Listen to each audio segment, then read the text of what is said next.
looking at this issue around healthcare access in South Africa, and it's around access to free public health system. We have to distinguish here. It's not just access to healthcare in general; it's about free public health system. And South Africa has sort of closing the gap equity equivalent around healthcare access. This equity equivalent of healthcare access is about redress about what happened during apartheid South Africa, where Black South Africans were denied access to healthcare. It would be similar to here in Australia around Aboriginal and Torres Strait Islander closing the gap system. However, the vast difference here in South Africa is that the access to public health system, it's based on location where it is, and it's mainly around clinics that be super clinic, and it's not really about someone going to a private medical center or going to see a doctor private. Often those are not funded publicly. A person needs to pay for it. They're quite easy, accessible. You don't have to wait for long queues. These ones here, we're talking about marginalized Black community in the township. So this community, the government of South Africa said people in those community shall access public health care for free, because often most of them would be unemployed. Therefore, certain services will be available for free for them. And then, so as a result of this uncontrolled border that's porous, they've had a lot of people in South Africa that shouldn't be there, that are illegal, classified as illegal. Classification of illegal is that people who aren't asylum seekers, they don't have refugees. They just there to, either to look for opportunity, but they don't have a legal status in the country. So now these people have been accessing these poor Black community and getting healthcare, primary healthcare. As a result of this crowding, the community in this area have now been limiting access to illegal foreigners in that area. And this video you're going to see is a video of a man. This person is a politician, belongs to this party called Patriotic Alliance. Is not a healthcare workers, I must tell you, because if it was a healthcare worker, that this will be a big no. I mean, yeah, they'll it would be asked, please explain, because this is not how healthcare. As a healthcare worker, we're not immigration officer, and everyone needs to have access to healthcare regardless of they are immigrant or illegal. It's not our responsibility. But as a healthcare workers, we want to know people, to identify people who they are, so we know that we can give them the right medication to the right person. And so this is, as you can see, this man, the video about CC, is a person that belonged to this group called Patriotic Alliance, and they have actually separating groups of people there in the line up to this clinic. It's a poor Black community, and they've got this queue so that people, if as someone who's not hasn't got legal status to be in that queue, who is an illegal immigrant, should not be in that queue. And I must stress, this is not a healthcare issue. This is immigration issue, as you would see in this video. Let's just have a look, okay? It belongs to South Africans. Privileges South Africans in Lingamahar. All the services, all the nurses, all the resources belong to South Africans. If you know yourself, like you are not South African, please get out of the line, move out of the line. Section 17 of 2002, Law Act 13, the Immigrants Act, South Africa, all foreigners should seek medical help from private clinics and private hospitals. Whoever has a problem, can go and consult with the police or consult with the Home Affairs there at NAFCOC. If you know yourself that you're not South African, please don't even dare, don't try us. Move out of the line. All right, so as you've heard and you have looked at this video, yes, like I said, this person is a politician, this person is not a healthcare worker. All right, this will be unlawful for a healthcare worker to do this behavior. All right, but just make sure that you understand this. What is happening here in South Africa around this healthcare access to free public healthcare services. This is free public health services. People are attaining this healthcare community setting in South Africa. In this setting, they're not expected to pay because it's meant to close that gap, healthcare inequity in South Africa, designed for poor community. It's not just Black community, any other communities that South Africa is, were disadvantaged during the apartheid era South Africa, and in terms of being denied access to healthcare. We know around during apartheid, Black South Africans were denied access to healthcare. So this service is for them in those community called the township. And you'd have heard me talk about it. Bantustan, they're called Bantustan during the apartheid era South Africa. We call them now as township. So as I've said before, around this issue about illegal migration and migrants in South Africa, that the burden of this issue, it lies solely the people who actually bear the brunt of it. It's the poor Black community in South Africa, because the resources there, are limited, and don't often have enough even workers there in those community, and skillful workers in those community.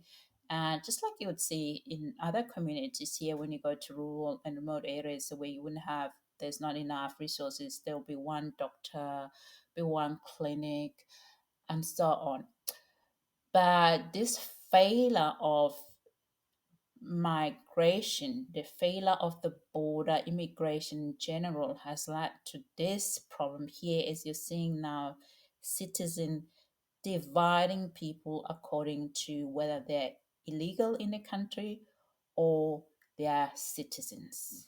So, according to this Patriotic Alliance, a politician in South Africa, this is part of this group called Mabahambe. They would say, oh, Mabahambe, illegal migrants, we don't want them, they must go. So he's a member of that group.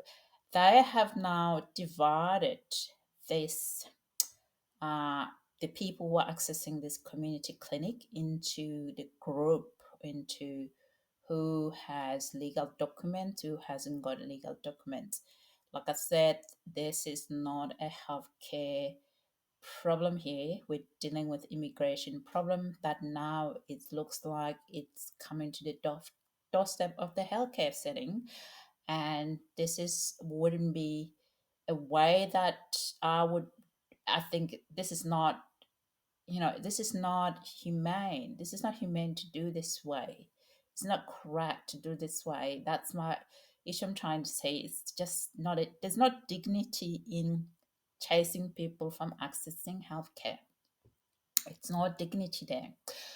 And the reason why they're chasing them is because often the locals, as they say, that when they come into this location trying to get healthcare, they have they don't get service because the clinic is full. They don't get medication on time because people have used the medication, and often, according to the reports they've released, the very same group, that this clinic, 70% of people who are accessing these clinics are illegal, in foreigners are illegal in South Africa.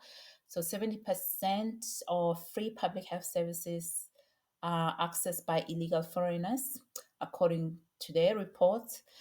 And therefore, anyone that accessing these services now, they need to check their legal status, and now they've actually stop any illegal foreigners from accessing these services. And the person pointed out to a certain immigration act that he talked about, and I'm going to talk about that clause, Section 17 of 2002, and I need to show you guys what that means. And I think this is misleading. Let's have a look.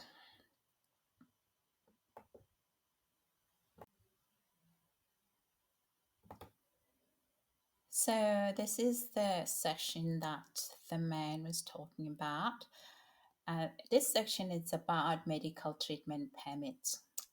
This would not be the section that's permitted, because this section it's about foreign nationals who are coming to the Republic of South Africa for medical treatment. And we know that due to lack of advanced healthcare services in some African countries, they would send the patients in South Africa. So that section of 17 medical treatment permit requires to actually access healthcare in South Africa. It's not related to illegal immigrants. It's actually related to very specific access to medical services in South Africa for people with a permit to access medical treatment in South Africa. The visa, it's about accessing medical treatment.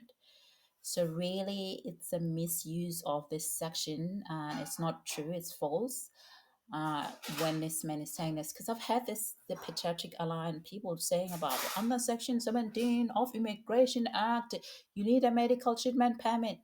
Yeah, it doesn't apply in this case. This case is talking about illegal migration. For a person that coming to South Africa for treatment, medical treatment, they would have this permit, because they would have, often they wouldn't even come to this clinic, because this clinic, it's a like your GP plus clinic equivalent in Australia. So it's not a specialized healthcare setting where a person would need this type of a medical treatment permit. So this is, as you can see on the screen here, this section. Medical treatment permit may be issued to a foreign intended to receive medical treatment in the Republic for longer than 3 months by department as prescribed, or by department through the registrar's office. And so this is, a person already comes to South Africa with this permit. It's not to do with illegal immigration, illegal migrant attending healthcare services. All right, so we need to make sure that people, this is because a Patriotic Alliance, I've got some concern about this group, because they don't seem to understand the law. I've got an issue that they don't seem to understand the law actually in general. They are so, it's like the Donald Trump equivalent. I mean, yeah, the leader's really good in his position, but the law is a problem. We don't want lawlessness. All right, lawlessness, no. We should not be entertaining any lawlessness. The other far right group in South Africa called Freedom Front Plus, the leader is the Minister of, and I think I forgot his name, but he's the Minister of, what do you call this department for prisoners. Um, he was talking about having penalty, having bringing back this type of apartheid era penalty. That is unlawful. I mean, I'm gonna have some concern with this group people. You know what? I have some concern about the politicians in South Africa in general. You know, it would be unlawful and unconstitutional. How can a person bluff all this stuff without even understanding the very constitution that's meant to govern how people live amongst themselves? The constitution is the supreme law of the land. It says very clear that under, see that chapter 11, everyone has the right to life, full stop. So what are you talking about? I mean, yeah, so it's the concerns. I've got a really serious concern about these groups. These are the groups that have been going to the White House with Donald Trump. They also, the issue that I have about the South African Constitution as well is this: it's really not well written, really nice piece of stuff to read. And chapter 13 talks about slavery, servitude, and forced labor, which is what was happening during apartheid.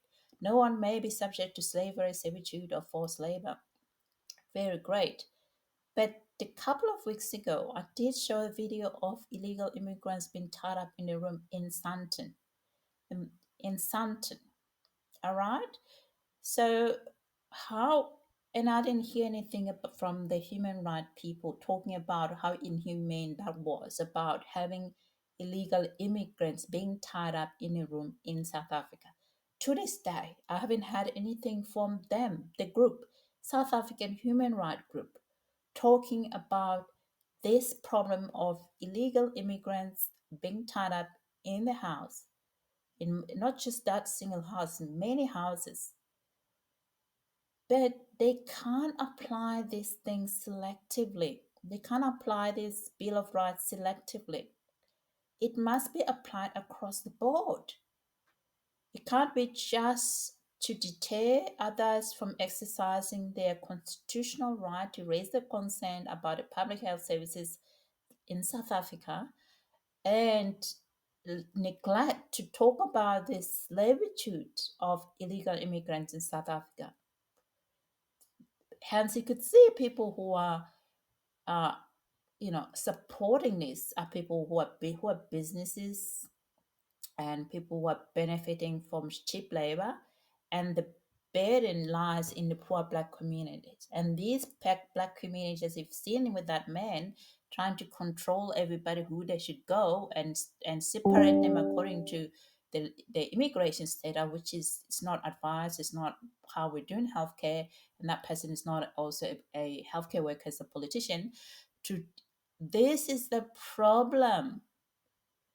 It's a problem. The problem is in the immigration problem, because people should have a trust in the service and should trust that government knows what they're doing, that people who are in the country are legal. People, when the citizens lose trust, this is what they do. This is what they do. This is lawlessness, people. Anyway, let's have a look at this constitution. So as you can see, uh, really great.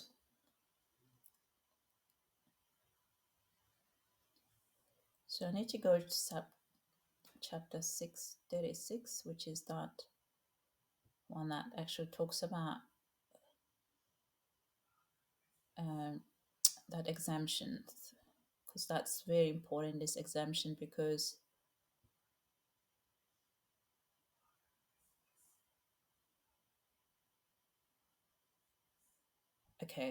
okay, there you go. Limitation of rights.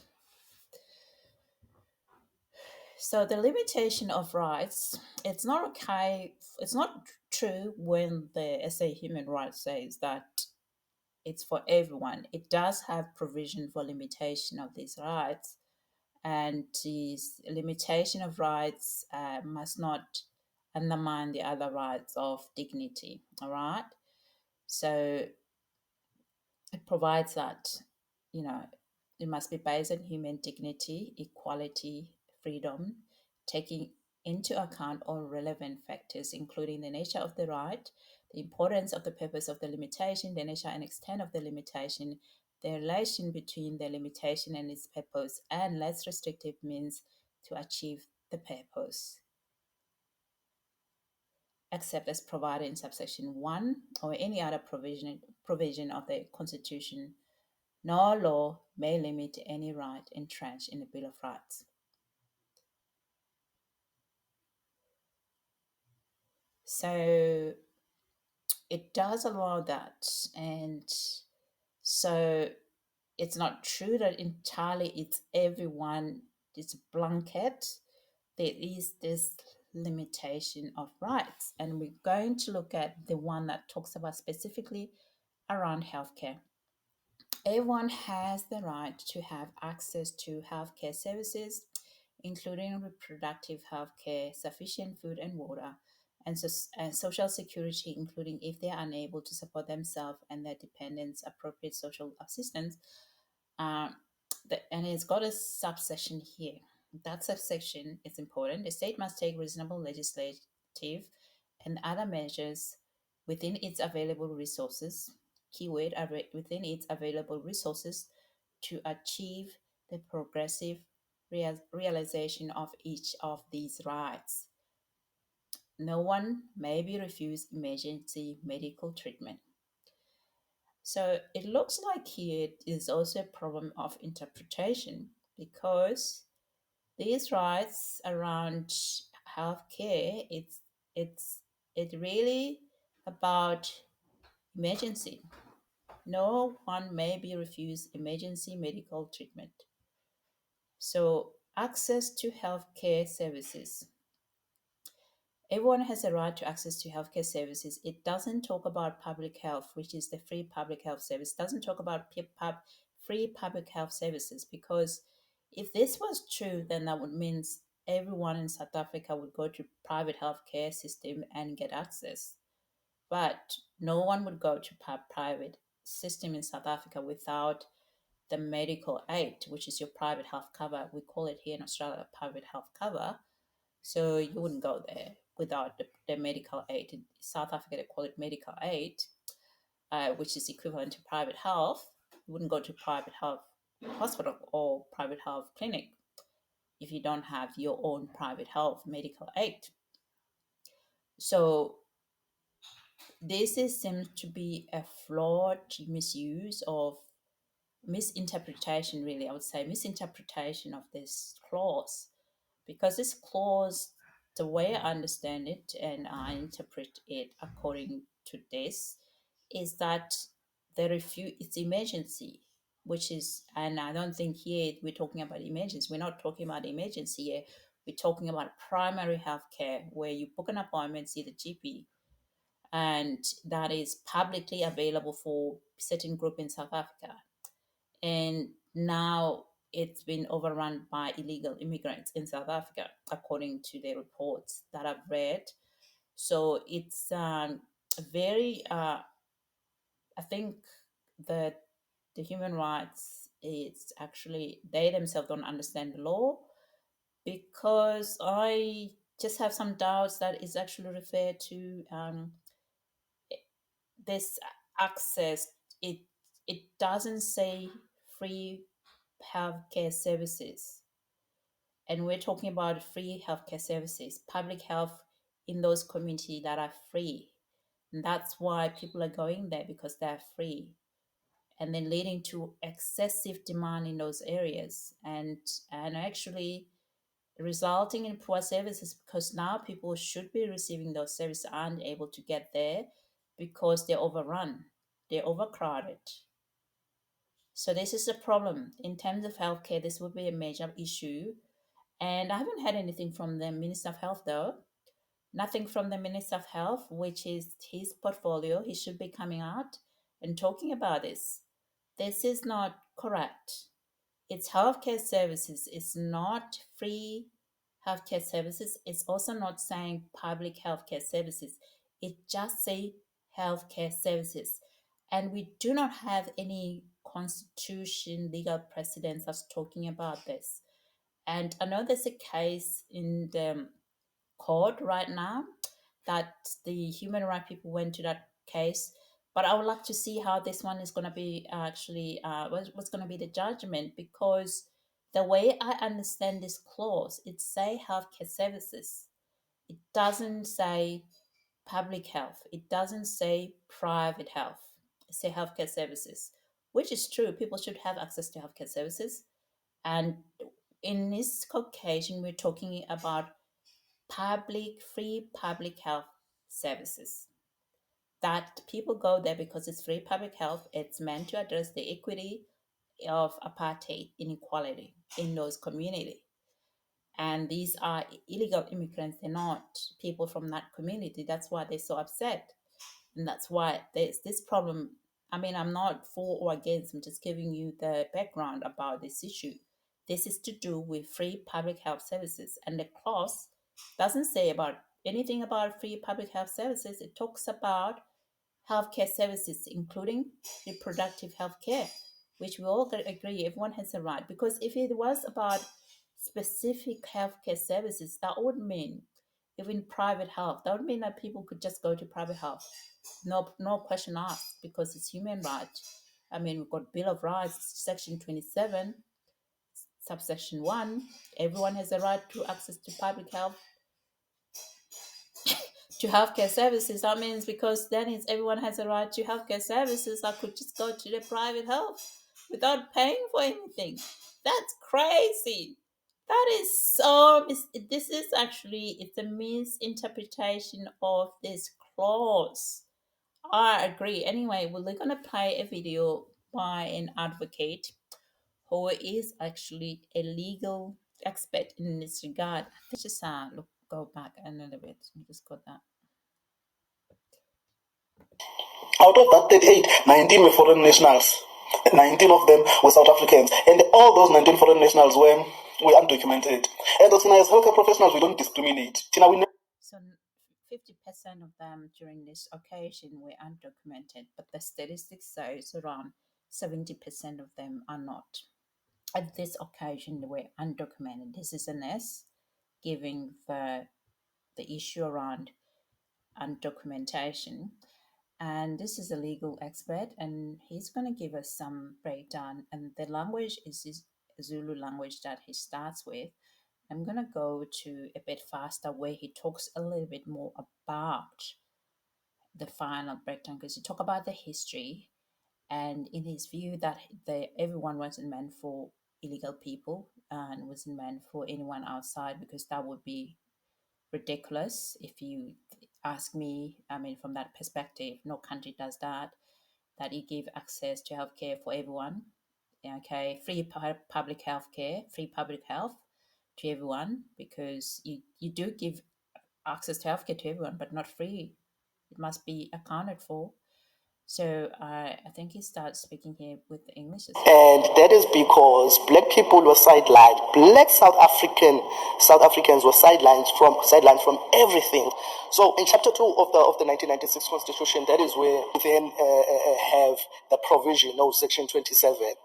Section 27 of the Constitution, everyone has the right to have access to healthcare services. I'm dealing with Section 27, subsection 1, everyone. So considering the history that I've just given, from the 80s or 1899, 1910, 1983, and whatever, black South Africans were excluded. In 1993, only white people, Indian people, and colored South Africans were included in parliament, were included in the legislature, but black people were not. So they were even excluded to social services being grants, being healthcare services, and. So when we come in 1996, the legislature decided to include everyone, to say in Section 27, everyone has a right of access to healthcare services. So my question is, by everyone, were they meaning and white South Africans, black South Africans, Indian South Africans, and colored South Africans? So that is everyone in the context of South Africa. And I doubt they foresaw the influx of illegal foreigners in South Africa. Right. Another issue or another problem that I have, it is the misinterpretation of the provision by the judges, the magistrates, and the lawyers. Those are the people that were entrusted by, because asikhumbule ukuthi what happened to imithetho eyakwakuyiyona eyayisebenza ngesikhathi sobandlululo, what happens to those laws? Those laws were not abolished. Those laws aqhubeka sebenza, and kwasekunikeza amajaji nabameli a duty of interpreting those provisions in line with the Constitution. Ibona abantu abasifaka ehlathini ke labo by misinterpreting the provision, forgetting the South African context, ekutheni ukuthi abantu abamnyama base South Africa have always been excluded. from accessing our healthcare services. So, legislature, everyone has a right, does not mean each and every person around the world has a right to have access to our healthcare services. It meant everyone, meaning every South African, being black, colored, Indian, and so I believe the only people or abantu abasifaka ehlathini la are the magistrate and the judges. Abasifake ehlathini bathi uma be-interpreta le nto bayenze ngathi it was also including illegal foreigners. Those are the people that misled us. So the term everyone in section 27, again, that it did not include or it does not include illegal foreigners, right?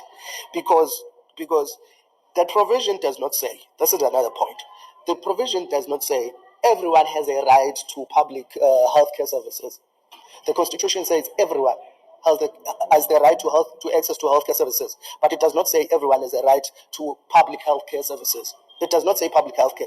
It says healthcare services, meaning that even private hospitals should provide, healthcare services to illegal foreigners, right? So I maintain, people that misinterpreted this provision, that forgot to take into consideration the context as a South Africa, the political context or the background history as a South Africa, by interpreting wrong only because they wanted to win the cases at that particular time.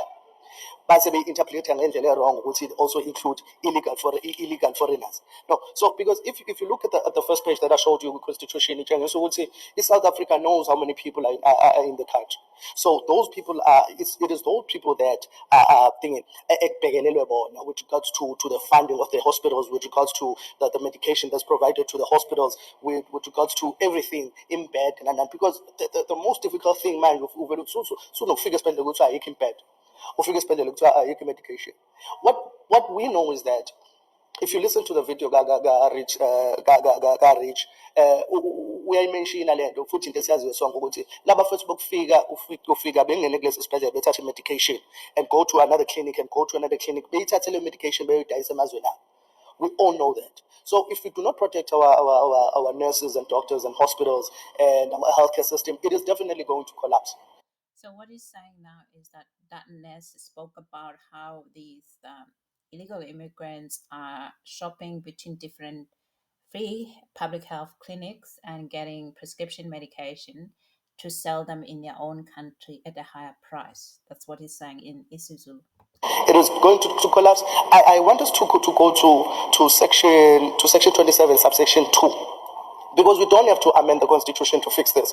We do not have to amend the Constitution. No, subsection 2, section 27. The state must take reasonable legislative and other measures within its available resources to achieve the progressive realization of each of those rights. So to fix this, uhulumeni could easily enact a legislation that clearly states because of the limited resources we have, illegal foreigners cannot benefit from our healthcare services. Simple like that. We don't have to amend the Constitution. The Constitution are wrong. It's just the judges and magistrates that misinterpreted the Constitution, that forgot to take into consideration in history as a South Africa, especially Abantu Abamnyama. Because so yeah, he's talking about the no need for amendment of the Constitution to everyone, and because yes, like I said, there is a limitation of those rights, and that's what he's mentioned. Those limitation of rights, the legislature, the people that should be in parliament, bringing about a tier system of who can access what services in South Africa, like most countries do, and so that people don't go to these free equity healthcare services that meant to close the gap of inequality created by apartheid system in South Africa. He says very clearly, just what I said, that the access of healthcare was limited and denied by mostly Black South African were denied access. And he was saying that Black South African were denied access to healthcare, and there's no need actually to change the constitution, and we need to have be reasonable. And I agree with that, because constitution, it take years before it can be amended. Of course, people want to have a very patriotic constitution, that's correct, but right now the system is overrun. And he's also saying that in some occasions, some places in those community, people would go in there and have no bed available. And when you look at the who is in that hospital, would be about over 70% would be illegal immigrants in that hospital. And that is so absolutely massive. The crisis is absolutely huge. And it starts with immigration. I'm still saying it's immigration. Who's the Minister of Immigration? You guess it, DA. And has he actually come out to how he's going to address this? Nothing. Zip. I still believe, I still maintain that everyone that is found in Section 27 does not refer to illegal foreigners, refers to every South African citizen, every black, colored, white, and Indian South African. Yabo. All right, so that's his saying that. Okay, all right, people. So there's the issue. So right now we're going to look at this identity crisis as well in South Africa. So now we've listened to the story of the advocate giving us the rundown around this issue around access to healthcare in South Africa and the misinterpretation of the South African Constitution. And we're now going to go to this picture here you're seeing here. This is an ID number, South African ID number at the top. But this one here is no longer being used, no longer valid, this type of identification, because they are prone to be fraudulently acquired. People can tamper with this type of identification. So now they use the ID card, which are similar to your driver's license that you have here in Australia. But this is one of them that the group who are in hospital have actually showed that one of them people who is illegal in South Africa in this post. They say it's an illegal Somalian foreigner who claimed to be a South African and came to the hospital with a fake brand new South African ID. So let's have a look at this claim. All right. So this one is a non-South African citizen. Yes, non-South African citizen. So we cannot say that the person is illegal. It's a non-South African citizen. However, what is actually suggests to me it's legal and is the date issued at the bottom, the 2025 0618. So this was a issue just a couple of weeks ago when this issue around illegal immigration started and people coming in. The concern I have with this image here, people, is actually let's just go and play so you have a look. I have a concern around the actually the issue that I have, the concern that I have is the fact. Look at the picture. Don't know if I'll be able to show you guys because it's meant to show the face of a person. Righty, okay.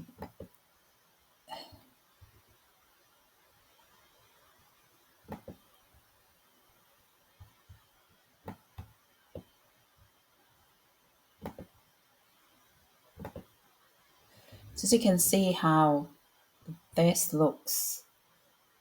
I mean, in hospital we have things that we call 5R. How a person, a nurse, will be able to identify this is the right person, the right person, right medication, right dose, right route, right time? How are you going to get that with this picture? So, but this picture, it is an illegal picture because it's no longer used because the date of issued, it was the 18th. So if it was issued on the 18th of June, it would have been the card, the ID card, the South African ID card, which are similar to the driver's license ID card type because they not easy to be tampered with. So we could assume that this is an illegal person, but in this case, they should have rang the police and identified the police. But this is a problem as well around the police services. That's why these things are falling apart. Now, in terms of the identity theft in South Africa, there is a major case around identity theft that has come out of a police minister's wife. Yep. So I told you a story last year about identity theft situations, about illegal immigrants in South Africa acquiring South African identity illegally, meaning getting people's identification and using them and just changing the picture. So South African citizens would, if they would lose their ID, and then those IDs they will then change pictures and then present to them as them. But then they figured out that South Africa has a very cultural issue around language. They understand certain groups have certain language, certain last names. So it's easy to identify a fake person based on a last name in South Africa. Is due to apartheid system, easy to identify last name according to that. So then they started now doing this, what we're seeing right now in this picture. But there is a case of, a person in jail right now, not in jail, but in custody, who actually has stolen a minister's wife's identification. And we're going to play that video now so you guys have a look at it and see how serious this issue is. So they go into this extreme of even stealing South African identification. And last year, it was a story, big international story about a Nigerian beauty queen. Her mom, it wasn't her, but her mother allegedly had stolen a South African woman's identification. And then, when she, upon giving birth, and gave that identification of a South African woman to her child, so that her child can have access to these free public health services and to the childcare benefit that low income people have in South Africa, around, those type of services. So the case is still ongoing about her mother. So this is not about her but her mother. So because it was found when she wanted to enter Miss South Africa. Okay, that was a story about it. But this one here, as you can see, this ID, the South African ID number at the top, but it's no longer used, this one. They use a very secure one now. And because the date of issue is 1806, we could assume that definitely this one is fraudulent because of the date of issue. It's not one issued before a certain date, where now South African government doesn't issue these ones because they are prone to be, people to steal them and actually fraudulently use them as well. So we're going to go to that case so you guys have a look at this case. That's very interesting. So you understand this. It's to do with immigration. The whole thing, it's about the borderless South Africa, the illegality of it. It's borderless South Africa. So let's have a look at that one. All right.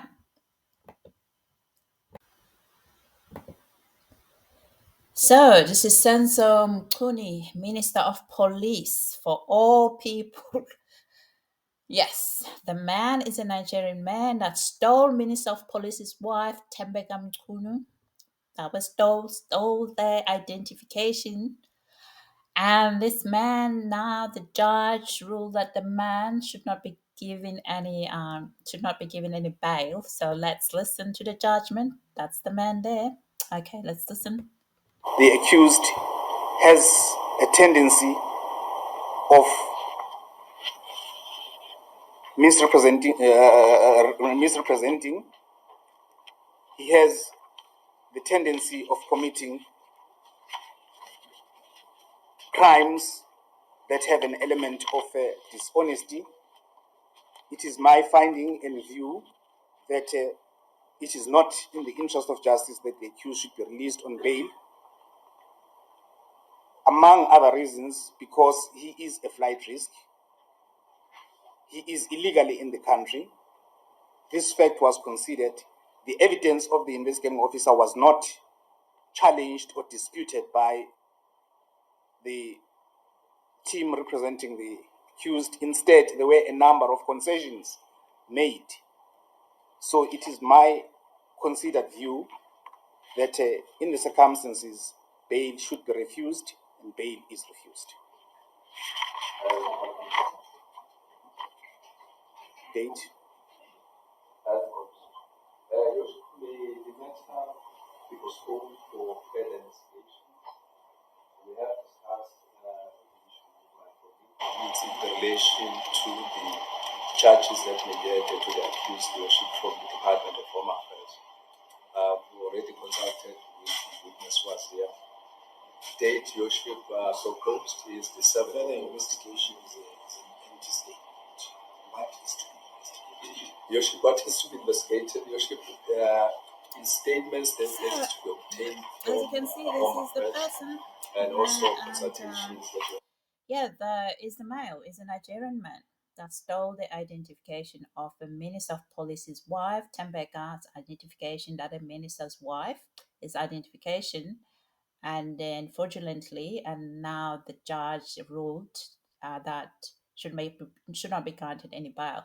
But it's so interesting to know that actually in that case of Chidima Adechina, her mother was granted bail, and that is the disparity, the differences here, and the why that case, that mother, Chidima's mother, was granted bail. Well, she evaded police for 23 years of fraudulently using someone else's ID and accessing services illegally. So this case here today, because it's the Minister of Police's wife, we're not going to allow any bail. That is a concern I have. It's these differences in the way in which they apply the law itself, the justice system. So why, in that case, if the same gravity of the same crime, the serious crime, identity theft is a serious crime, and why then that person was granted bail? Haven't been seen going up, going everywhere into yeah. This is a problem. I have a problem with how the law is being applied here. So it looks like because it's the minister of police, his wife, we shall not grant this man a bail. But when it was that woman, the South African woman who was denied identity for 23 years, being stolen, and access to stuff that she would have access to because her identity now was stolen by Adechina, his mother, and her kids were now stateless and did not have access to the services because of a two identification on the system. That case, that mother was granted bail in Cape Town in the case of the same case. You guys can have a look and think about this, South Africans. What are we seeing here? Why there is such a difference in these two cases? That's the question. Is it because it's a Minister of Police's wife that's affected by the identity theft? And how about that South African woman for 23 years that went around without an identification? And this is what I have problem with this stuff. All right. Anyway, thank you guys for listening. This is, as always, this is about issues that are facing South Africans, and I wanted you guys to know about the background of these issues, and also about you guys to understand how medias and information can be manipulated so that you don't get the full picture of the story. And because there are headlines out there, people say, oh, people been denied healthcare. You know, South Africans are denying people healthcare. It's not true. It's public, it's free public healthcare in a low income area where that free public healthcare system was meant to address inequity of apartheid. It's an entitlement system for people of those community. Because it's free, people have taken advantage of it. That shouldn't have got, so it actually increased demand, a preferred location for illegal migrants to go to because they're poor community, and often some of them have low literacy and knowledge about the law and other stuff and their rights. And I have not seen anything about the human right people going after trying to address the issue around the community concerns specifically, and also talking to the government about how they how they addressing the borderless South Africa and how they addressing the issue of illegal immigrants in the community. Because in South Africa, there shouldn't be illegal people that are called illegal because you can go and get asylum and make a claim for asylum. So why are we having people with the illegal documentation? This is the immigration problem, like I said. But now it goes back to the healthcare now. It's starting to run down the healthcare system. And that is the problem here.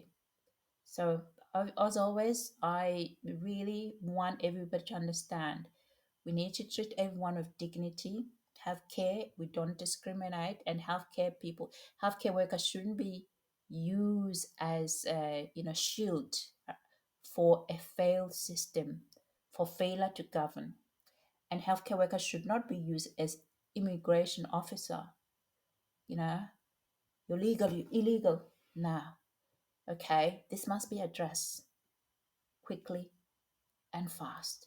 Thank you guys for listening. Until next time, see ya.